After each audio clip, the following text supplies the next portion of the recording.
Em 90 segundos tu não faz nem um miojo, mas eu te ensino as matérias que tu tem até nojo. Então senta aí e começa a quebrar ATP pra ter energia, pra tua mente processar e entender que a probabilidade de você ir bem no Enem tá ligada direto aos meus raps também. Então começa com humanas, só sei que nada sei, mas sei que saí da vida e pra história eu entrei. Se o clima esquenta e tua caneta falhou, fica tranquilo, a esfera dela dilatou com calor. Eu sou flúor com oxigênio, dá pra completar, evoluir melhor que o Darwin poderia imaginar. Se tinha uma pedra no caminho, pode crer que eu já chutei absoluto no rap. Eu nasci pra ser rei, crio uma sociedade aos modelos de Durkheim. O mecanismo dela própria é que diz pra onde vai minha inspiração. Thomas Edison dizia: é 1% e o restante o trabalho que fazia. Então senta o rabo aí que eu vou te ensinar. Sometimes rap is the best way to learn, rapá. Eu não compreendo, pero não puedo hacer. É só estudar e ouvir as dicas que eu dou pra você. Confere suas respostas e faz tudo com calma. Manda bem na redação, faz do fundo da alma. Esse é o tópico frasal, ainda tem argumentação. E a resposta pra você eu deixei na conclusão. Se tá nervoso, se acalma pra mandar bem. E se liga nos vídeos que eu te preparo pro Enem.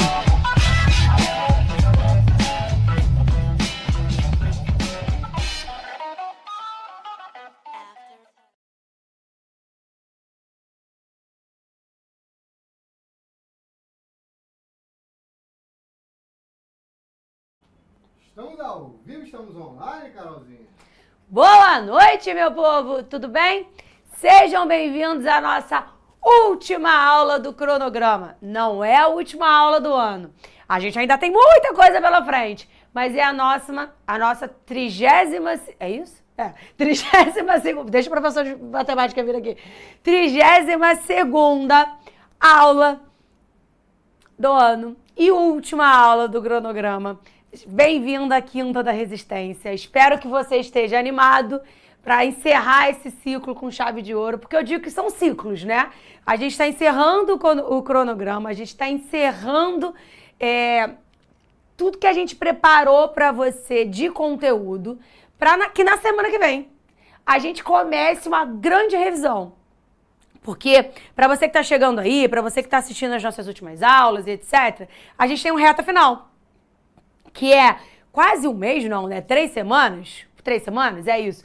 3 semanas de uma programação especial e voltada toda para a realização da tua prova e, claro, para a correção dela depois com o nosso gabarito. Então, na semana que vem, vai começar esse reta final. Amanhã encerram, né, as aulas do cronograma, as aulas 32 do cronograma. Amanhã é sexta? Amanhã é sexta. Encerram amanhã. E na segunda-feira começa o que a gente chama de raio-x, que é uma grande revisão dos 5 principais conteúdos, os principais conteúdos que mais caíram no Enem nos últimos 5 anos. A gente vai entender como que essa prova foi feita, a gente vai entender como são as perguntas, interpretação dos textos do Enem, que conteúdos foram esses, soluções, eletroquímica, pH, estéquio, enfim, a gente vai conversar sobre um monte de coisa. E aí a gente tem essa semana inteira dessa revisão do raio-x, essa revisão dos 5 principais conteúdos, dos 5 conteúdos que mais caíram no Enem ao longo dos 5 anos. E aí, já chegamos na semana de humanas e redação, né? Linguagens humanas e redação. Ah, tá aqui. Aí você tem no raio-x toda a sua programação. Aí você tem, por exemplo, vai devagar, na matemática com Glaucio, tá ali o link, não sei o que cai mais em matemática, faço a menor ideia, mas eu sei o que cai em química, então a gente vai ver soluções, a gente vai ver eletroquímica, pH, e aí depois desse raio-x, que vai do 1 a 25, a gente tem a semana de véspera, cada dia com uma matéria, e tem professor convidado, né? Olha que legal, Lameirão vai aparecer por aqui, Chaves vai aparecer por aqui, e você tem Rômulo Bolivar, vem, Luana vem, mas quem? Isso aí nas ciências humanas, né? Então, galera de humanas, e você vai lá, vai fazer a tua prova. Antes disso, tem o aulão de véspera no sábado anterior à sua prova, tá aqui com essa galera. E no domingo, o gabarito, porque me botaram, olha a minha cara aqui, ó, Renan, pelo amor de Deus. O gabarito no dia seguinte a prova do Enem. E aí vem a semana de natureza, com cada dia uma matéria. Não sei nem qual é o dia que eu sou com a Patrícia e com mais quem. Deixa eu ver aqui. Eu, Patrícia, Alain e Thiago. Que dia que a gente é, Patrícia? Eu não faço a menor ideia. Eu acho que é terça-feira. Deixa eu ver. Terça-feira, eu e Paty convidamos a Alain e o Tiaguito. E aí, no aulão de véspera, estaremos aqui de novo. E no domingo estaremos aqui de novo pro gabarito. Você não vai cansar de ver minha cara nesse negócio. Você vai cansar de ver a gente por aqui. Mas vamos falar daquilo que a gente veio para falar hoje, né? A gente veio para falar de química ambiental. A gente veio para continuar falando de química ambiental. A gente vai encerrar com lixo e energia, né? Eu vou guardar uma moedinha especial para uma coisa que tá me matutando aqui. Apareceu uma reportagem essa semana, apareceu uma lei aprovada. Tem um negócio que tá aqui no meu coraçãozinho para dizer para você, mas eu só vou dizer para você no aulão de véspera de Ciências da Natureza e Matemática, então tu não vai perder, que é uma coisa que envolve química ambiental, é uma postinha aí, é um negocinho que eu quero comentar com você, mas eu só vou comentar no aulão de véspera, tá? Mas hoje a gente vai falar sobre química ambiental, continuar falando, vem pro quadro só pra gente fazer aqui um resumão do que a gente falou na última aula. Deixa eu só botar uma tintinha aqui que o Viúga escreve pra caraca. E aí, a gente estava falando, né, não gosto de caneta preta, que o negócio mancha o quadro inteiro.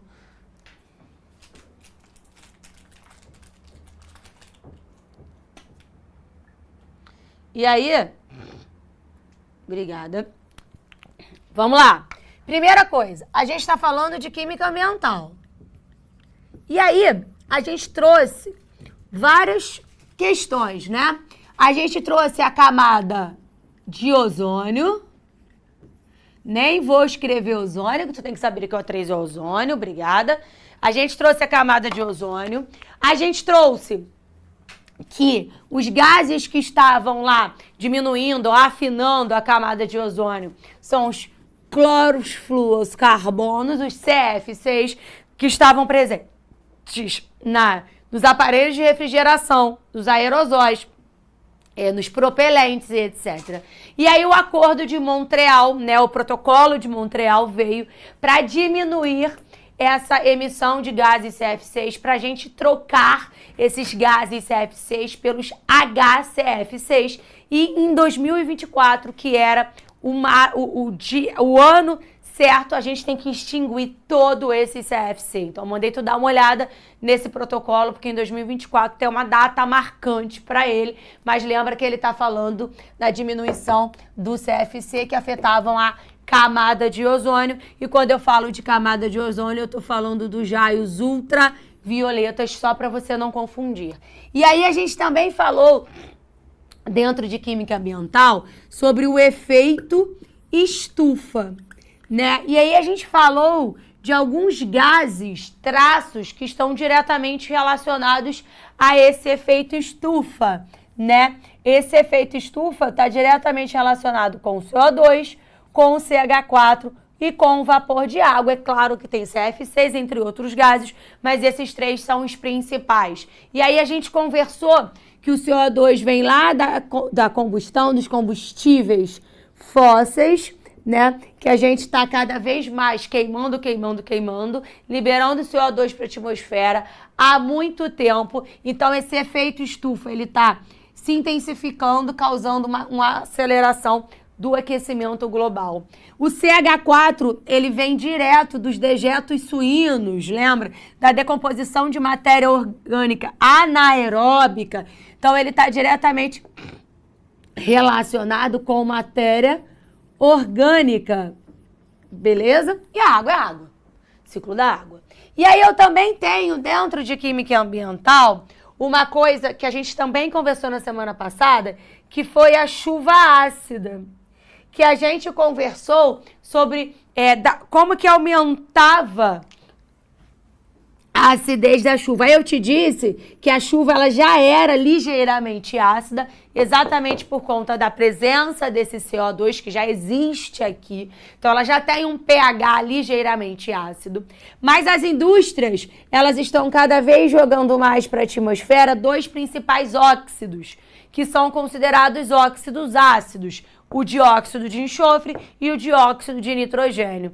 Eles fazem com que essa chuva tenha um pH mais baixo, acidificando o solo. E aí, se eu acidifico o solo, lá na geografia com o Leandrinho e com o Léo, você com certeza já escutou falar sobre o processo de calagem, né? Meu solo está muito ácido pelo excesso desses óxidos, eu preciso dar um jeito de neutralizá-los. E aí eu vou lá e jogo cal virgem, CaO, ou algumas provas já colocam o carbonato de cálcio, que é um sal de caráter básico, tá? Para tentar neutralizar um pouco esses efeitos no solo dessa chuva ácida. Mas essa chuva ácida também causa problema respiratório, causa corrosão de monumentos, morte de animais e etc. E aí a gente terminou falando também sobre a acidificação e branqueamento dos corais, a acidificação dos oceanos. E aí a gente conversou sobre uma reação em equilíbrio, né? Que era o CO2 sendo cada vez mais aumentado na atmosfera, chegando lá no meu oceano, reagindo com a água e formando uma reação em equilíbrio, formando ácido carbônico, que ele, mesmo que pouco, se ioniza, liberando íons H+, e bicarbonato. Se eu estou aumentando a concentração de CO2, o meu equilíbrio é modificado, aumentando a... Já pensou em fazer as suas compras no mercado com aquele precinho de atacado? É isso mesmo que você ouviu. É só aqui no Barcelos Atacadista que você compra na caderneta com preço de atacado a partir de uma unidade. Achou que tava bom, né? Mas calma que ainda tem mais. Você pode parcelar em 2 vezes na caderneta com parcela mínima de R$30 ou em até 10 vezes nos produtos do bazar com parcela mínima de R$15. Aí sim eu vi vantagem, hein? Barcelos Atacadista, você abastece a sua casa ou seu comércio com produtos fresquinhos e selecionados. Variedade incrível de marcas e produtos e ofertas a semana toda. O atendimento é de primeira e o melhor, tem sempre uma unidade pertinho de você. Então vem agora para o Barcelos Atacadista e aproveite o ponto certo da economia.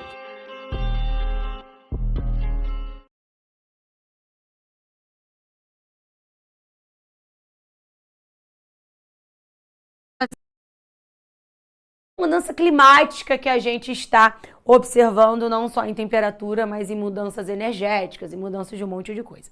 E aí, eu chego num conteúdo que já caiu no Enem 2, 3, 4 vezes. Não acho que vá se repetir. É uma coisa meio batida, tem outras coisas novas que podem ser cobradas, mas a gente precisa falar sobre a decomposição de matéria orgânica, né? E aí, antes de eu começar, deixa eu ver o que a Camila me perguntou ali. Ah, a Camila me perguntou se o ozônio é o mesmo ozônio que se popularizou na beleza e medicina integrativa. É sim, Camila. E ele também foi muito falado sobre desinfecção na época do Covid de ambientes. O ozônio, durante muito tempo, foi discutido, né? O uso desse ozônio na época do Covid para desinfectar ambientes do Covid, mas a gente não pode esquecer que o ozônio, ele é uma substância muito oxidativa, ele oxida muito, ele causa, né, vocês viram, a gente viu em Química 2, reações de ozonólise, né, a gente viu reações de oxidação a partir do ozônio. Então foi-se muito falado também na época do Covid, mas a gente não pode esquecer que ele também é uma substância muito oxidativa, tá bom? Aí, volta ali, rapidinho, numa história aqui, ó, que eu quero voltar nesse cara. Esse cara aqui, eu falei pra você que ele é um problema sério, né? Dentro do efeito estufa. Eu te mostrei que a geometria dele é tetraédrica, que por conta da sua geometria ele consegue acumular mais calor ainda que o CO2, só que eu tenho um excesso de CO2 muito maior, enfim. Só que a gente, nos últimos anos, tá criando, e a gente falou disso semana passada, não, era o Juan. A gente falou disso semana passada, e vocês com certeza já escutaram falar, que a gente tem muito mais boi no mundo do que gente. Então a gente tá criando gado pra caraca. Se a gente tá criando gado pra caraca, a gente tem ali muitos dejetos, não só de gado, mas como na agropecuária de suíno e etc. A gente tem muito cocôzinho. E aí, esse cocôzinho, ele ia se decompor ali aerobicamente ou anaerobicamente, gerando ou CH4 ou CO2 para a atmosfera. E aí, a partir disso, o que a gente vai fazer com esse cocôzinho aí? O que a gente vai fazer com essa decomposição de matéria orgânica? Criaram o que a gente chama de biogás, né?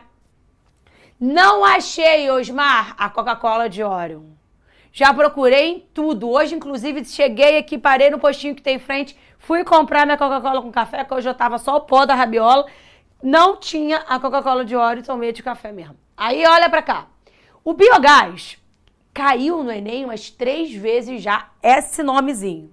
O biogás é um gás combustível constituído em média por 60% de metano e 40% de CO2, obtido pela degradação biológica anaeróbica dos resíduos orgânicos, ou mais conhecido como decomposição da matéria orgânica de micro-organismos de animais e plantas. Então, preste atenção. Se eu decomponho uma matéria orgânica na presença de oxigênio, eu tenho formação de CO2, tá? Se eu tenho ali bactérias que degradam essa matéria orgânica anaerobicamente, ou seja, sem oxigênio, eu vou formar metano. E aí, criou-se uma usina para isso. Criou-se um método para gerar o tal do biogás a partir do cocôzinho. Como é que é? Cocôzinho lá. Entrou, passou por uma higienização básica ali. Entra o material orgânico, entra no que a gente chama de fermentador. Uma bactéria faz fermentação. Então, essa matéria orgânica entra lá nesse fermentador e passa pelo processo de biodegradação pelas bactérias degradadoras de matéria orgânica. Obviamente, nessa decomposição tem um pouco de entrada de oxigênio também. Então, eu tenho a decomposição tanto para formar o metano, quanto para formar o gás carbônico. E aí eu formo o que eu chamo de biogás. Então, todas as vezes que você escutar falando de uma energia vinda do dejeto suíno, de uma energia vinda da decomposição da matéria orgânica, eu estou falando do biogás. Esse biogás, ele tem 60% de gás metano e CO2 40%. E aí depois eu purifico ele e gero energia elétrica para distribuir para a população. E aí eu quero te falar uma parada. Por quê que quando eu queimo biogás, Carol, é melhor do que eu queimar, por exemplo, a gasolina? Vamos lá pro quadro. Eu vou estar queimando a mesma coisa. Eu vou estar liberando CO2 do mesmo jeito. Por que que eu tô dando uma de que eu quero usar mais biogás do que gasolina? Estequiometricamente é o que eu vou te mostrar. Por quê? Porque o Enem ama. O Enem ama envolver estequiometria, negócio de energia e tal. O que que eu quero te dizer? Liberação de gás carbônico. A gasolina, que é o mais famoso pra gente, é o C8H18. Vamos pensar que eu tô queimando lá o tal do biogás CH4, tá? Toda queima precisa de um combustível e um comburente. Combustível, comburente. Adivinha só, queimar de combustível orgânico gera CO2 e libera água. Gera CO2 e libera água. Obviamente, a minha entalpia aqui, ela é menor que zero, ou seja, eu libero muito mais calor. Aqui, aproximadamente 5.000. e aqui aproximadamente 800. Caramba, esse aqui é muito mais energético. O queima da gasolina, ela é muito energética. Ela vai, por mol de gasolina, liberar muito mais energia do que por mol de CH4 ou por mol de metano. Só que olha o que eu quero que você observe. Quando eu queimo 1 mol de gasolina, quantos carbonos eu tenho ali? 8. Adivinha? 8. Se eu queimo 1 mol de gasolina, eu estou liberando para a atmosfera 8 mols de gás carbônico. Eu estou poluindo pra caraca.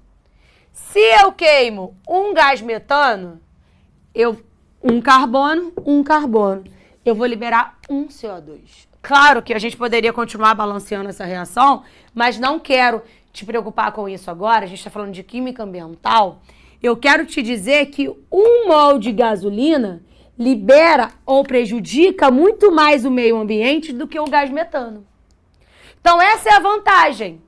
Além do que, esse gás metano ele já ia naturalmente ser produzido lá pela decomposição do cocôzinho. Então é muito melhor gerar energia elétrica com ele para distribuir para a população. Beleza? Agora vamos para ali.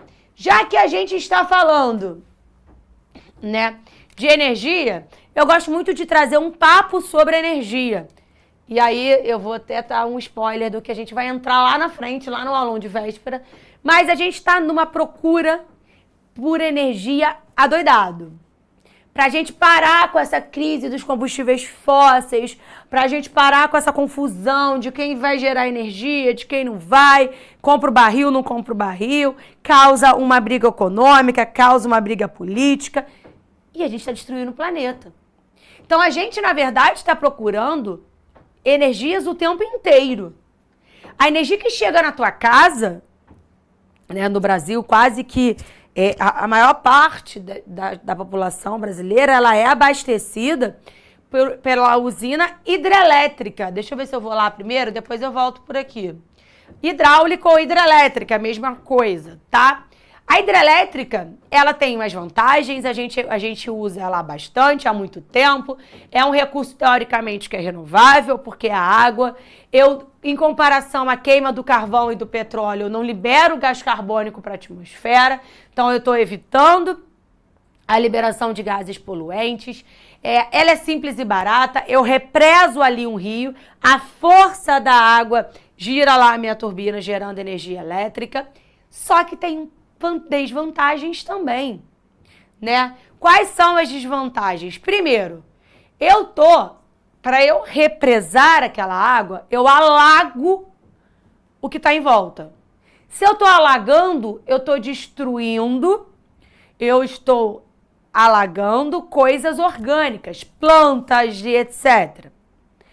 Sem contato com o oxigênio.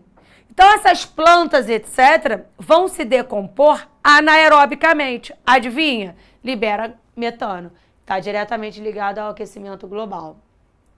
Eu alago lugares grandes, eu mudo o transporte ali, eu mudo o regime do rio. Eu acabo também causando diversas desvantagens. Mas, ainda assim, a usina hidrelétrica ou hidráulica, ela é ainda chamada, né, de energia, muito entre aspas, limpa, e é o que abastece a gente por muitos meses. Só que, né, começa o negócio a gastar energia pra caraca. Por exemplo, quando você pega a sua conta de luz, você vê que você tem 3 bandeirinhas. Quem nunca viu uma conta de luz, por favor, pega lá uma conta de luz, joga na internet, eu não sei. Só para você entender como funciona. Tem lá a quantidade de energia que você gasta e lá em cima tem 3 bandeirinhas, uma verde, uma amarela e uma vermelha. Essa verde, amarela e essa vermelha, ela diz para você, claro, o preço. Quando tá lá marcada amarelo e vermelhinho, você tá pagando pela energia um pouco mais caro. Mas porque essa energia tá vindo de uma outra fonte. Não só das hidrelétricas, né? Geralmente, quando você tem uma subenergia, quando você precisa de uma energia para complementar, tá chovendo pouco, a usina não funcionou direito, sei lá, a gente vem na queima de carvão, que a gente chama de termoelétrica, né? Também é uma tecnologia simples e barata. Eu tenho carvão pra caraca abundante como matéria-prima. É muito fácil, tu enfia um monte de caminhão de carvão e carrega pra tudo quanto é lugar. Só que, cara, é queima de carvão para gerar vapor, para aquecer a água, para gerar a turbina, para gerar energia. Onde está o problema, Carol? Queimando carvão, cara. Carvão é carbono. Eu tô liberando pra caraca CO2, aquecimento global. E além disso, nessas indústrias, eu também libero SO2 e NO2, chuva ácida. Tá? E você, para extrair o carvão, tu também modifica o lugar onde ele estava. Então, você está extraindo matéria-prima da natureza. Mas a maior preocupação da termoelétrica ou da queima de carvão é a liberação de CO2. A gente está há anos à procura de evitar CO2, crédito de carbono, protocolo de Kyoto. Aí tu vai lá e queima carvão? Então, é uma energia que está aí, é bem controversa, né? E aí a gente tem as reservas do gás natural, a vantagem simples e barata, menos poluentes que os outros combustíveis, gás natural, gera royalties para os municípios produtores, vocês já escutaram falar sobre isso também. É um recurso não renovável e o maior problema do gás natural é o transporte, que ainda é ilimitado, muito perigoso, né? E eu amo essa daqui. Essa daqui é minha queridinha, né? Alguém aí mora em Angra, perto de Angra? Me conta aí. Vou chegar, Maju, na energia solar, tá? Aqui no Rio, por exemplo, hoje eu peguei minha conta de luz na internet, Deus me livre. Ela já tá a bandeira vermelha, tá? Eu amo essa daqui. Calma aí. Sim, Gabriel, os dois. Energia nuclear. A gente já conversou, ou é hoje? É hoje. É na Química 2. A gente vai falar sobre o que acontece na usina nuclear. A gente vai falar de Chernobyl. Enfim, mas a usina nuclear, aqui no Rio a gente tem Angra 1 e Angra 2, né? Em Angra. E eu tenho geração de muita energia com pouca matéria-prima. Vocês têm noção? Só para você ter... Depois você vai entender o que acontece lá. Que 1 quilo de urânio, ele tem 1 quilo. Tem gente que come 1 quilo de comida aqui fácil. 1 quilo de urânio gera uma quantidade de energia de 1.000 quilos de carvão. E tu tá queimando carvão. Ou seja, 1 quilo de urânio gera a mesma quantidade de energia que 1 tonelada de carvão. É uma quantidade de energia absurda gerada pela energia nuclear, né? Que a gente já vai saber como funciona na próxima aula. Não emite gases, mas emite um problema, né? Emite lixo radioativo. O que sobra lá, os meus resíduos, eles são radioativos. Muita gente diz que esses resíduos eles são colocados em contêineres de chumbo é ótimo, de chumbo e aterrados. Tem país por aí que quer mandar para o espaço esse lixo radioativo, né? Que é uma questão. Qual também é uma vantagem? Não é necessário um espaço grande, diferente da hidrelétrica, né? Que eu preciso de um espaço grandão para formar a minha usina e etc. E a legislação, ela é forte, ela é consolidada, é uma usina bonitinha, mas também tem um alto custo de implantação e manutenção. Aí tem uma alta periculosidade. Deu um problema, meu amor, sai correndo. Com certeza vocês já escutaram falar do acidente de Fukushima, no Japão. O Japão é um país que fica lá, placas tectônicas, tem tsunami, tem terremoto e tal. Qualquer balinho sísmico ali mexe na estrutura da usina, né? E é uma usina de vida útil curta, porque eu preciso fazer uma manutenção. E aí, eu não escrevi vantagem e desvantagem, a gente vai bater um papo, né, por aqui. Esse negócio aqui, quem anda aí pela rua, quem anda observando, já percebeu que muitos lugares, de um tempo para cá, implementaram painéis fotovoltaicos ou painéis solares, depende do que você quer chamar, tá? Painéis fotovoltaicos ou painéis solares. Os painéis fotovoltaicos, eles utilizam da energia do sol, né, da energia solar, para ali dentro tem uma bateria que armazena essa energia e gera energia elétrica. Carol, por que tá todo mundo colocando? Por que muitos lugares ao longo, né? Tô passando no shopping, estão colocando. Tem estacionamento agora que ele é abastecido por energia nuclear. Tem negócio de bicicleta. Aqui no Rio tem muito negócio de bicicleta do Itaú. Essas bicicletas do Itaú, agora elas estão sendo carregadas. Ali tem um painel fotovoltaico, né? Tem, enfim, um monte de escola colocando. Porque a volta do financiamento, a volta do dinheiro gasto, né, nos painéis, porque é um custo caro, não é barato você colocar um painel fotovoltaico, um painel de luz solar, de placa solar, mas o que você economiza de energia gera para você, retorna para você o investimento. Então, é um custo alto, mas o retorno financeiro na economia de energia é rápido, né? Só que tem um problema. Há alguns anos atrás, há uns 4 anos atrás, o governo colocou um imposto sobre o sol. Antes, você podia incentivar, comprar os painéis fotovoltaicos, instalar na sua casa, e a energia que você está produzindo é sua, você não precisa pagar por ela. Você vai pagar a energia normal, elétrica, que continua chegando, mas a complementação com a solar é sua e acabou. Há 3 anos atrás, colocaram um imposto sobre o sol. Ou seja, quem tem um painel fotovoltaico paga para usar a luz do sol. Paga uma matéria-prima. Tá aí, ó, para todo mundo. Quem colocou tá pagando o imposto. Obviamente, ainda continua sendo vantajoso, mas agora se paga um imposto sobre o sol, né? E aí, outra fofoca que eu vou te contar. Esse negócio aqui do lado. Esse negócio aqui, desvantagens, né?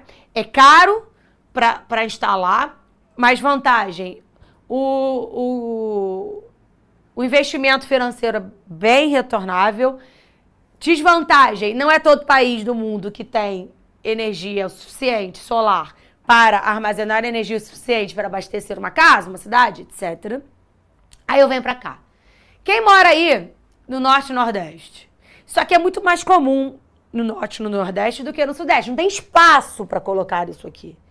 Para eu colocar o que a gente chama de catavento, né? O que a gente chama de energia eólica, eu preciso de um amplo espaço e muito vento, né? Vantagens, eu não gero nenhum gás para a atmosfera. Eu não gasto matéria-prima. O vento tá lá, ele já vai estar passando, passa por ali. Desvantagens, né? Barulho, né? Você tem muito barulho, poluição sonora, que a gente chama. Mata bicho também, muda curso de pássaros. E não é em todo lugar que eu consigo colocar uma energia eólica, né? E aí, eu quero que a gente encerre nessa aula, vou falar dessa aqui também, mas eu quero que a gente pense, a gente está conversando sobre diversas fontes de energia, né? E aí eu quero trazer um negócio, vocês já usaram o ChatGPT? Vocês já escutaram falar sobre inteligência artificial? Com certeza já, né?